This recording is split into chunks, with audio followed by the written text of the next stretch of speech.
जापानी लोग भारतीय लोगों को अपने घर क्यों नहीं बुलाते हैं? Let's go. जापान में साल भर से ज्यादा समय से रह रहे एक भारतीय व्यक्ति ने जापान में एक अजीब बात देखी कि उसके जापानी मित्र विनम्र और मददगार थे, किंतु उसे कोई भी अपने घर नहीं बुलाता था, बल्कि एक कप चाय के लिए भी नहीं। हैरान और आहत होकर आखिरकार उसने एक जापानी मित्र से पूछा कि ऐसा क्यों है। काफी देर तक चुप रहने के बाद उस दोस्त ने भारतीय व्यक्ति को जवाब दिया कि हमें भारतीय इतिहास पढ़ाया जाता है, किंतु प्रेरणा लेने के लिए नहीं, बल्कि एक चेतावनी के तौर पर। Oh my God. ये सुनकर उस भारतीय व्यक्ति ने हैरान होकर पूछा, क्या चेतावनी? भारतीय इतिहास चेतावनी के तौर पर पढ़ाया जाता है? प्लीज बताओ ऐसा क्यों है? तब जापानी दोस्त ने उससे पूछा कि बताओ कितने अंग्रेजों ने भारत पर राज किया था? तब भारतीय व्यक्ति ने कहा शायद लगभग 10,000। जापानी व्यक्ति ने गंभीरता से सिर हिलाया और पूछा उस समय भारत में 30 करोड़ से ज्यादा भारतीय रहते थे, है ना? तो फिर तुम्हारे लोगों पर अत्याचार किसने किया?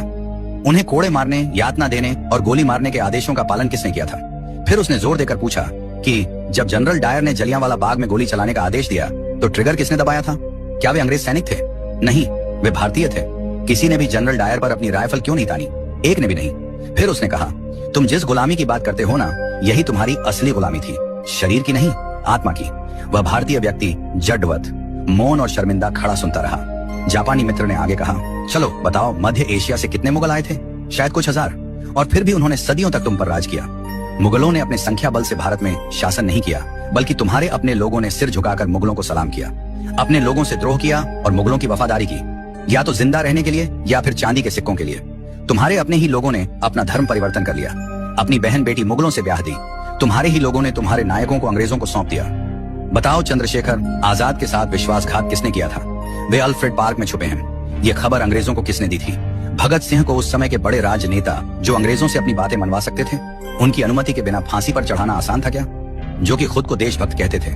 तुम भारतीयों को विदेशी दुश्मनों की जरूरत नहीं है। तुम्हारे ही लोग सत्ता, पद और निजी लाभ के लिए बार बार तुम्हें धोखा देते हैं। इसलिए हम भारतीयों से दूरी बनाकर रखते हैं। जब अंग्रेज हांगकांग और सिंगापुर आए थे तो एक भी स्थानीय व्यक्ति उनकी सेना में शामिल नहीं हुआ, लेकिन भारत में तुम सिर्फ दुश्मनों की सेना में ही शामिल नहीं हुए, बल्कि तुमने उनकी सेवा की, उनकी पूजा की, उन्हें खुश करने के लिए अपने ही लोगों को मार डाला।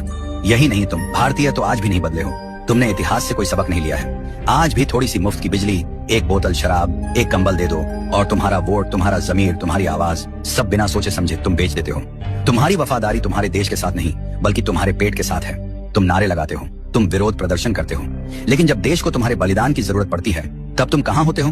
तुम्हारी पहली वफादारी अभी भी अपने घर, परिवार, पत्नी, बच्चों और धन संपत्ति के प्रति है। बाकी देश और धर्म जाएं भाड़ में। इतना कहकर वह जापानी वहां से चला गया और वह भारतीय शर्म के मारे सिर नीचे किए वहीं पत्थर की तरह खड़ा रह गया।